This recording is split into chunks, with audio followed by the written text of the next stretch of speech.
Hello everyone, আসসালামু আলাইকুম। আজকে তোমাদের সাথে এমন একটি মাংস রান্না করার রেসিপি শেয়ার করব।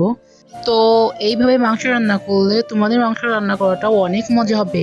আমাদের ফ্যামিলির সকলেই কিন্তু এই মাংস রান্না করাটা অনেক পছন্দ করেছে, তাই ভাবলাম তোমাদের সাথেও শেয়ার করা যাক, যেহেতু তোমরা আমার বন্ধু। তো মাংস রান্না করার জন্য প্রথমে আমি এখানে নিয়ে নিলাম হচ্ছে 2 কেজি মতো গরুর মাংস। তো এখন ফ্রেশ গরুর মাংস আমি নিয়ে নিলাম। তো আমি মাংসের সাথে এখন মশলাগুলো মিশাবো। তো প্রথমে আমি দিয়ে দেবো হচ্ছে বাটা মশলা, দিয়ে দিব জিরা, দারচিনি আর এলাচ বাটা, তারপর দিয়ে দেবো হচ্ছে একটু শুকনো মরিচ বাটা, তারপর দেবো রসুন বাটা, আর তারপর সর্বশেষ দিয়ে দেবো হচ্ছে পেঁয়াজ বাটা, তারপর দিয়ে দিব কুচানো পেঁয়াজ। তো আমার বাটা মশলা দেওয়া শেষ।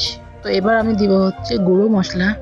তো গুঁড়ো মশলা সর্বপ্রথম আমি এখানে দিব 1 চামচের মতো জিরা গুঁড়ো, তারপর দিব 1 চামচের মতো ধনিয়া গুঁড়ো, তারপর দিব 1.5 চামচের মতো শুকনা মরিচের গুঁড়ো, তারপর দিব 1 চামচের মতো হলুদের গুঁড়ো, তারপর আমি এর ভিতর দিয়ে দিব 2 চামচের মতো লবণ। তো আপনারা পরিমাণ বুঝে দিবেন। তারপর সর্বশেষ এর ভিতরে দিব সাদা সয়াবিন তেল। তো দিয়ে এবার আমি এগুলোকে ভালোভাবে হাত দিয়ে চটকিয়ে মাখিয়ে নিব। তো এই মাংসটা যত ভালো করে মাখানো হবে ততই কিন্তু এই মাংসের টেস্টটা আরও বেশি হবে। তো আমি 10 মিনিটের মতো এরকম মাখিয়ে নিচ্ছি। তারপর মাখানো শেষ হয়ে গেলে সর্বশেষ আমি এর ভিতরে 1 কাপ মতো পানি দিয়ে দিব।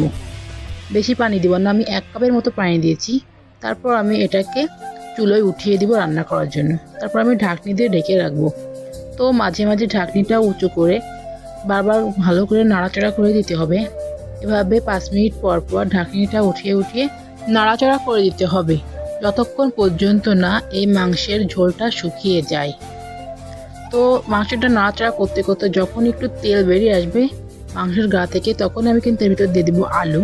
তো আলুটা দিয়ে আমি মাংসটা কিন্তু ভালোভাবে আবার কষিয়ে নেব। তো মাংসটা কিন্তু যত ভালো করে কষানো হবে ততই কিন্তু মাংসটা রান্না করাটা অনেক ভালো হবে, আর খেতেও কিন্তু অনেক মজা হবে। তো মাংসটা কষানো হয়ে গেলে তো আমি এর ভিতর দিয়ে দিব হচ্ছে পানি।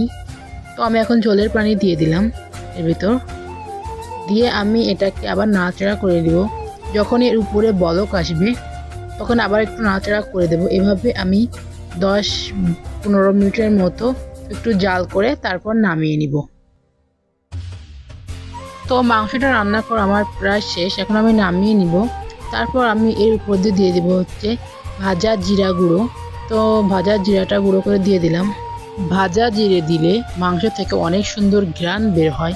তো এখন দেখো মাংসটা কতটা সুন্দর দেখতে হয়েছে।